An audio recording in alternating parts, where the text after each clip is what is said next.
Bonjour et merci de nous rejoindre pour l'actualité d'ici et d'ailleurs au sommaire de ce 12 mai, journée internationale de l'infirmier métier.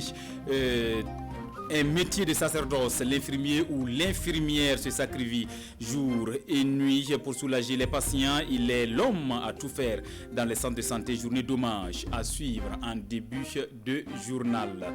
Également à la une, le Covid-19, un défi pour l'humanité. Total bouleversement jusqu'au lieu de culte. La foi, l'épreuve de la maladie à coronavirus. Nous serons tout à l'heure dans le Yatenga. À l'international, 200 000 Russes infectés par le Covid-19 avec plus de 2000 morts au compteur. Mais le président Poutine appelle ses compatriotes à reprendre le travail pour la relance de l'économie. Voilà pour le menu de ces 13h. Mesdames et messieurs, bienvenue. Hommage aux infirmiers le 12 mai. L'heure est dédiée malgré les sous-effectifs. Les infirmiers et infirmières du Burkina travaillent à redonner sourire et espoir aux patients. Entre pause de perfusion, administration des traitements et soins médicaux, ils passent le plus clair de leur temps au CSPS et à l'hôpital. Beaucoup d'humanisme au détriment des siens. Un véritable sacerdoce que nous comptent Salifou Belem et Ismaël Diloma Sirima. Dans sa blouse blanche, cet infirmier est vu par ce patient comme un ange. Jour et nuit, les infirmiers et infirmières du Burkina soulagent des milliers de patients à travers les perfusions qu'ils placent et changent, les injections qu'ils font et les traitements qu'ils administrent, sans oublier la panoplie de soins dévolus à leur métier. Et pour réussir au mieux dans ce travail, quelques infirmiers nous confient qu'il faut beaucoup d'humanisme vis-à-vis des patients. Il y a des malades où on constate qu'il y a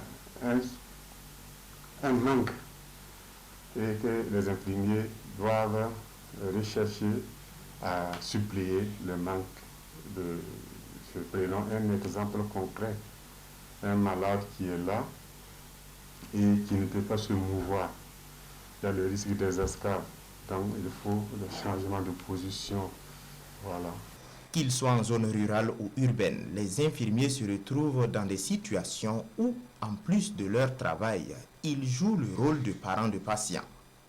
Un ensemble de faits qui privent régulièrement les infirmiers et infirmières de leur famille et de leurs loisirs.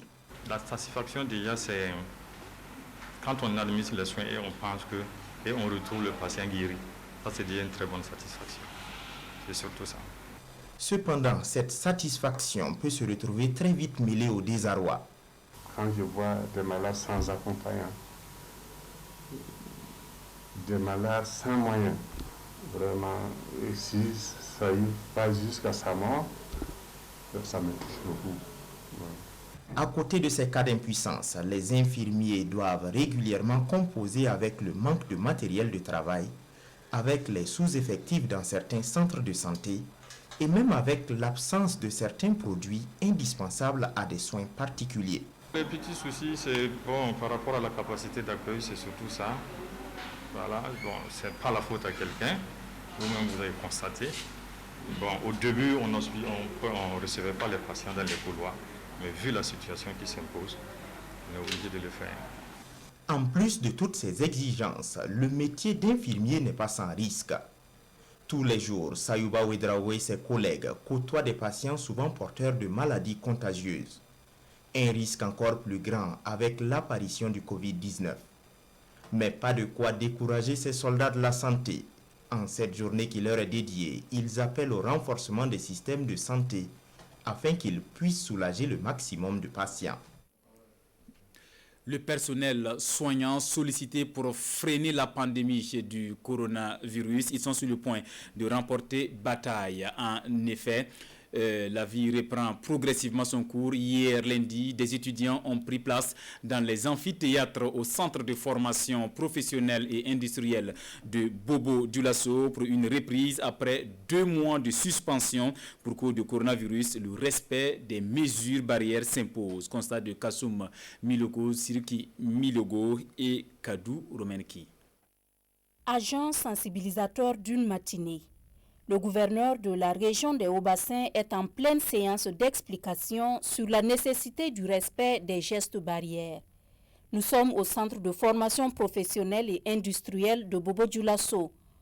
En ce premier jour de reprise des cours, Antoine Atiou est venu constater de visu les dispositions prises afin de minimiser la transmission de la maladie à coronavirus. Nous sommes satisfaits des mesures qui ont été prises par la direction générale de l'établissement et nous pensons que les apprenants pourront reprendre les cours dans de très bonnes conditions et à la satisfaction du gouvernement et des populations. Le défi majeur demeure le respect des gestes barrières, une discipline qui devrait permettre le déroulement des activités pédagogiques en toute sérénité. Nous plaçons la reprise des activités pédagogiques sous le signe vraiment de la confiance, de la sérénité et de l'engagement des différents acteurs. C'est le lavage des mains, c'est le port des masques obligatoires, c'est la distanciation sociale, etc. Des dispositifs renforcés grâce au soutien du ministère de tutelle du centre. Un centre qui a comme effectif total 170 apprenants repartis en 7 corps de métier. Survivre ou périr, le Covid-19 dicte sa loi à l'humanité. C'est un bouleversement total qui va jusqu'au lieu de culte. La maladie à coronavirus nous impose un changement de comportement, une épreuve certes, mais perçue comme une aubaine aux yeux de certains religieux de la cité de Naba Kango. Vous les entendrez dans ce reportage de Issoufou Kaboré et Moussaki. Rassam Naba Yemde de Waïguia, assis devant la cour royale, l'air pensif. Ce ministre du roi du Yatenga a réduit cette année le nombre de participants à sa traditionnelle battue. La raison, la maladie à coronavirus. Pourtant, ce rituel occupe une place importante dans le royaume. Cette année, nous avons eu des difficultés car cette battue mobilise beaucoup. C'est ce rituel qui nous permet de prévoir les récoltes et même la foudre. Avec le Covid, tout cela est perturbé. Ce sont tous les domaines de la vie sociale et culturelle qui subissent aujourd'hui de grands bouleversements liés au Covid-19. Ici, c'est un mariage dans une église protestante de Waïguia. Par la foule de grands jours comme de coutume, tout est réduit au strict minimum. Chez les catholiques, la messe de dimanche est réduite à un nombre minimum. Les chrétiens ne peuvent plus se rassembler pour célébrer l'Eucharistie. Ils ne peuvent plus se rencontrer. Il y a un problème de fraternité parce qu'au-delà de l'Eucharistie, c'est l'action de grâce. Dans certaines mosquées réouvertes en ce temps de jeûne, les fidèles sont de retour, comme c'est le cas ici à Yako. L'islam recommande que nous prions en rang serré. Avec le Covid, cela est interdit. Les lectures coraniques sont arrêtées. Les baptêmes et les mariages ne sont plus célébrés en masse. Des leaders coutumiers et religieux gardent l'espoir. Pour eux, cette épreuve imposée par le Covid peut être le temps de raffermissement de la foi et de l'espérance. Les fidèles sont appelés à continuer la prière pour un monde de paix, de santé et de justice. Jusqu'ici, la région du Nord compte 0 cas du Covid-19. Voilà, un combat pour notre survie face à la pandémie du coronavirus. Immersion dans un laboratoire technologique Wakat l'a su libérer son génie créateur pour nous offrir un respirateur et 3 solutions anti-coronavirus made in Burkina. Une start-up à découvrir avec Alidou Badini et Sanouan Christine Koulibaly. Un laboratoire technologique qui offre des solutions adaptées au moment, voici le slogan de Wakat Lab. Et face au défi sanitaire de l'heure qu'est le Covid-19, l'équipe pluridisciplinaire libère son génie. Le résultat, 4 solutions. La première, la voici. Des visières de protection pour le personnel soignant. C'est des modèles déjà qui existaient sur Internet. Il y a un site qu'on appelle Thingiverse où tous les Fab Labs dans le monde entier vont pour récupérer de la ressource. Et nous, le travail que nous avons fait, c'est que nous l'avons réadapté.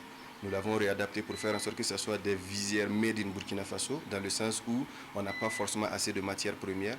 Donc on a réduit un certain nombre de quantités et le processus de fabrication pour faire en sorte qu'on puisse fabriquer 3 cadres sur un seul plateau, alors que les gens ils en fabriquent un seul cadre sur un seul plateau.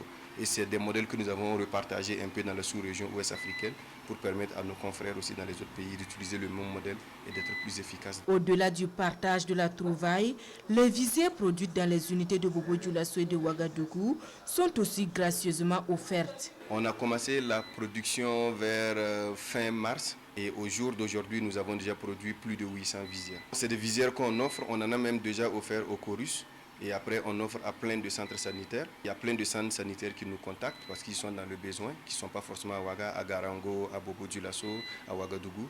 Et on leur offre aussi les visières. C'est vraiment une contribution pour offrir au fait le matériel afin de pouvoir participer à la lutte contre cette pandémie. De cette volonté de trouver des solutions endogènes pour lutter contre la pandémie du coronavirus est né cet appareil, un respirateur. Il y a un pneumologue au fait, qui est passé voir le respirateur, qui l'a testé, qui a apprécié et qui nous a donné des suggestions pour pouvoir améliorer. Donc c'est vraiment l'étape de variation de la vitesse pour permettre au personnel soignant de pouvoir régler la vitesse en fonction du flux d'air dont ils ont besoin pour le patient. Donc là, on est en train de concevoir la carte électronique. Donc après ça, je pense que le respirateur sera vraiment opérationnel et peut être utilisé pour pouvoir faire des tests médicaux. Un respirateur qui coûtera entre 300 à 400 000 francs CFA contre une dizaine de millions de francs CFA pour un respirateur industriel. Des valves de respirateur et une application d'évaluation du risque de contagion au coronavirus sont les 2 autres solutions Covid développées par Wakat Lab. 4 solutions développées sur fonds propres. C'est vraiment de la ressource qu'on avait mis à disposition pour faire de la formation sur des jeunes, pour accompagner des jeunes, accompagner des jeunes entrepreneurs que nous avons utilisés pour pouvoir produire des visières. On a des promesses d'accompagnement, mais qui n'ont pas encore abouti. En attendant la concrétisation des promesses, Wakat Lab a le cœur à l'ouvrage avec 2 équipes qui se relaient pour la fabrication des visières afin de répondre à la demande. Une abnégation au travail qui lui vaut aujourd'hui une renommée internationale avec des commandes venant de la sous-région. Dans le plateau central, 3 structures solidaires pour venir à bout de la pandémie du coronavirus, les tradipraticiens, le Conseil national de l'économie informelle du Burkina et le centre de formation de référence de Zignaré fondent de matériel de protection au comité régional de riposte contre le Covid-19. Marguerite Douagneau. Médicaments de la pharmacopée traditionnelle, produits alimentaires de première nécessité et d'hygiène, mais aussi contributions en espèces. Les acteurs du développement de la région du plateau central continuent d'apporter leur contribution à la lutte commune contre le Covid-19. Ce lundi 4 mai 2020, c'est au tour de la fêtière des tradipraticiens de la localité, du Conseil national de l'économie informelle du Burkina Faso et du Centre de formation professionnelle de référence de Zignaré de faire un geste qui va permettre de renforcer les capacités du comité régional de gestion des épidémies dont la gouverneure de la région est la présidente. Je voudrais saluer cet esprit de générosité, cet esprit de patriotisme, parce que ces gens sont venus suite à l'appel des plus hautes autorités du pays et ils ont vu également au niveau régional le travail qui était fait au niveau du comité régional de gestion des épidémies et ils ont pensé que c'était bien d'apporter leur touche, leur contribution pour que, main dans la main, nous puissions aller dans le combat contre la Covid-19. La région qui reste mobilisée pour freiner la propagation de la maladie à coronavirus. C'est l'occasion pour la gouverneure de féliciter l'ensemble des donateurs pour leurs efforts. Aussi, la première responsable de la région appelle-t-elle une fois de plus les populations à persévérer dans les bonnes pratiques pour éviter la propagation du Covid-19. Pour la suite de ce journal, direction Faramana, une zone propice à l'élevage. Le ministre des Ressources animales y était pour apprécier le niveau de réalisation des ouvrages hydrauliques en cours dans cette localité qui verra bientôt l'intensification de son activité pastorale. Drissa Traoré, Kadour Menki. Sur le terrain, le ministre des Ressources animales constate de visu des réalisations en cours dans le domaine hydraulique. Des ouvrages pour pallier certaines difficultés telles le manque d'eau dans les zones agro-pastorales. Avant, il y avait l'eau. L'eau des marigots ne se cesse pas. Mais maintenant, l'eau des marigots, ça se sert. Il y a des temps veufs, mi-mai, il y a manque d'eau. Si on a le forage là, voilà, ça peut nous aider. Et là, c'est un APS que nous sommes en train de mettre pour permettre l'abreuvement des bêtes. Et je crois que, comme vous le voyez, constatez avec moi, ils sont bien avancés. Et nous pensons que, comme ils nous le disent, nous avons foi en ce qu'ils disent. Ils sont actuellement, en tout cas, dans le timing. Nous sommes très satisfaits vu l'avancement des travaux. Après le forage pastoral de Ti, le parc de vaccination de Kobi et le poste vétérinaire, tous situés à Faramana, ont été visités. Des infrastructures hydrauliques réalisées grâce à l'accompagnement de la Banque mondiale à travers le PRAPS, projet régional d'appui au pastoralisme dans le Sahel. Nous avons pu réaliser sur toute l'étendue du territoire 30 parcs de vaccination et 31 postes vétérinaires. Il faut estimer le parc de vaccination autour de 7 millions par exemple pour le parc de vaccination. Les postes vétérinaires autour de 35-40 millions et l'infrastructure qui est derrière nous avec tous les aménagements, il faut évaluer ça autour de 50 millions. Les ouvrages sont bien accueillis par les populations de Faramana, une zone à forte potentialité agropastorale qui compte plus de 3000 têtes de bovins. Des terres arides, mais tout n'est pas perdu car elles sont récupérables. Je vous invite à Sigrich, dans le centre-nord, où des paysans ont acquis ce savoir-faire grâce au programme alimentaire mondial. Avec de l'engagement, ils ont pu sauver 70 hectares de terre à des fins agricoles. Des agriculteurs récompensés pour leur mérite. Amadou Ilboudo, Amadou Ouedraogo, Yacouba Kwala. Les paysans du village de Siriguin, dans la commune du Sanamatenga, reçoivent chacun la somme de plus de 60 000 francs CFA. Ils se sont investis, grâce à l'appui du programme alimentaire mondial, à récupérer plus de 70 hectares de terres arides à travers les techniques culturelles, comme les demi-lunes et les cordons pieux. Cette récompense vient à point nommé selon les bénéficiaires. Nous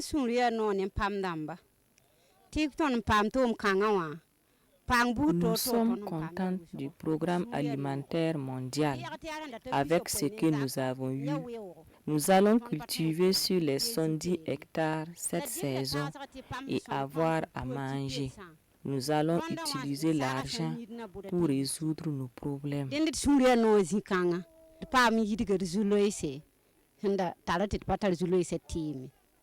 Ils nous ont bien fait. On a reçu plus de 50 000 francs chacun. On va utiliser cette somme pour réparer nos maisons et payer la scolarité de nos enfants. Pour aboutir à ce résultat, les points focaux du programme alimentaire mondial se sont engagés véritablement sur le terrain. Ils ont procédé à des campagnes de sensibilisation pour convaincre les paysans sur la nécessité de ces techniques culturelles. Dans le monde paysan, pour avoir l'accès à la terre, à la femme, c'est tout un problème. Donc, ces récupérations-là, on les sensibilise. Quand on va récupérer, c'est eux qui vont bénéficier plus que les autres, surtout les PDI, les personnes déplacées. Donc, à travers cette sensibilisation, ils se sont adhérés aux activités. Cette récompense a coûté plus de 28 millions de francs CFA au programme alimentaire mondial. Il a également bénéficié de l'appui de l'association Action Vision Développement pour la réalisation de son projet. Dans l'actualité internationale, la Russie face à la pandémie du Covid-19, 200 000 cas répertoriés dans le pays faisant 2000 morts. Mais les Russes doivent reprendre le travail pour remettre l'économie en marche, annonce du président Vladimir Poutine aux premières heures du déconfinement. Suivant. Un premier pas vers le déconfinement en Russie. Ce lundi, Vladimir Poutine a ordonné la fin de la période chômée dès ce mardi. Ce dispositif de chômage indemnisé avait été instauré fin mars dans tout le pays et dans tous les secteurs de l'économie. Objectif, inciter la population à observer un confinement strict. Le président russe estime désormais qu'il faut remettre en marche l'économie. L'instauration d'une période chômée nous a permis de ralentir la propagation de l'épidémie. De ce fait, nous avons gagné un temps précieux. Et grâce aux mesures qui ont été adoptées suffisamment tôt, nous avons réussi à sauver, on peut le dire sans aucune exagération, nous avons sauvé plusieurs milliers de vies. Pour autant, Vladimir Poutine a rappelé que la lutte contre le coronavirus n'était pas terminée. Ces dernières 24 heures, 11 000 nouveaux cas ont été répertoriés, portant à plus de 200 000 le nombre total de personnes infectées. Selon les autorités, l'envolée du nombre de cas s'explique par la multiplication des tests effectués et non par une accélération de la propagation du virus. Cela expliquerait aussi la faible mortalité. D'après les chiffres officiels, 2000 personnes sont mortes du coronavirus en Russie, mais certains considèrent que ces chiffres sont sous-estimés. Avant de refermer cette édition, nous irons feuilleter les journaux de la place. À lire à la une, le Comité national de gestion du Covid-19 est favorable à une réorganisation pour une meilleure riposte. Voilà qui fait chez la une des quotidiens de ce mardi, revue de près signée Amadou Marcelto. 2 mois après l'apparition du coronavirus au Burkina, le comité de gestion fait son autocritique dans Sidoya. Évaluer le chemin parcouru et tirer les leçons des faiblesses constatées dans les actions déjà entreprises dans la lutte contre la maladie, c'est ce sur quoi s'est penché le comité, explique le journal de tous les Burkinabés. Et selon le journal Le Pays, sur des prévisions épidémiologiques, le pays des hommes intègres semble vouloir prendre le pas sur le Covid-19. Pour mieux venir à bout de ce virus, le Comité national de gestion révise sa feuille de route, révèle ce journal. Mieux encore, le comité a été restructuré le 4 mai dernier, informe l'observateur Palga. Cette restructuration, selon le chef du comité, Christophe Dabiré, vise plus d'efficacité et de dynamisme au regard des urgences à gérer. La lutte contre le Covid-19 au Burkina doit être gagnée dans les meilleurs délais, prétend le journal Le Quotidien, qui se fait également écho des travaux de la 2e session du comité de gestion où les acteurs demandent à ce que le ministère de la Santé revoie certaines dispositions du plan de riposte adopté par le gouvernement. Une réorganisation est donc nécessaire pour mieux venir à bout de la pandémie, clame aujourd'hui au Faso à sa une, d'où la mise en place d'un secrétariat exécutif qui va servir d'interface entre le président et les départements ministériels, mais également les régions, souligne ce journal. Toute chose favorable à la reprise des cours à l'ENEP de Lumbila, car la réussite de l'année scolaire est l'affaire de tous, signe le ministre de l'Éducation dans le quotidien. Cependant, chez les universitaires, cette reprise ne se passe pas comme prévu, soutient l'Obs. À l'université Joseph Kizerbo, toutes les unités n'ont pas ouvert parce que les conditions sanitaires ne s'y prêtent pas. La reprise des activités académiques des étudiants de niveau licence de l'UFR-LAC est repoussée à une date ultérieure, informe le doyen des quotidiens. Voilà pour l'essentiel de l'actualité de ce 12 mai. Merci de la fidélité à la RTB. À bientôt.